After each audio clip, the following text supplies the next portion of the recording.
la région PACA atteint les 6% de personnes en situation de handicap dans les fonctions publiques. C'est mieux que la moyenne nationale. Pour autant, il faut quand même relativiser ce chiffre, puisque la pyramide des âges est assez élevée dans notre région, et que mécaniquement, au plus on est effectivement âgé, au plus on présente des handicaps qui rentrent dans le calcul de ce taux de 6%.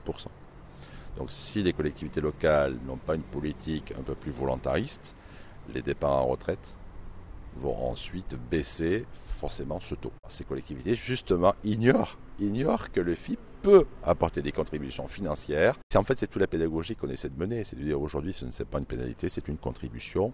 Et la contribution que vous allez payer, vous allez pouvoir la récupérer sous forme de subvention à la condition de recruter un collaborateur pour aménager le poste de travail, pour payer de l'apprentissage. L'apprentissage, c'est un formidable effet de levier pour la collectivité locale.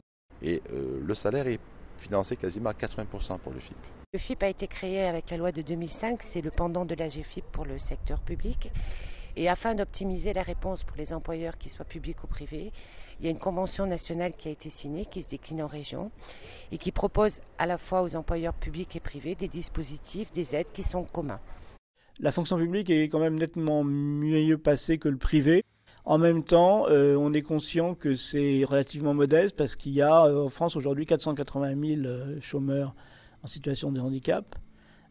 Donc il faut continuer l'effort. Maintenant, pour nous, le grand enjeu, c'est un enjeu financier parce qu'au fur et à mesure que la progression s'est faite, on a moins de ressources. En revanche, il y a plus de personnes en situation de handicap, donc plus de demandes des employeurs vers le FIP.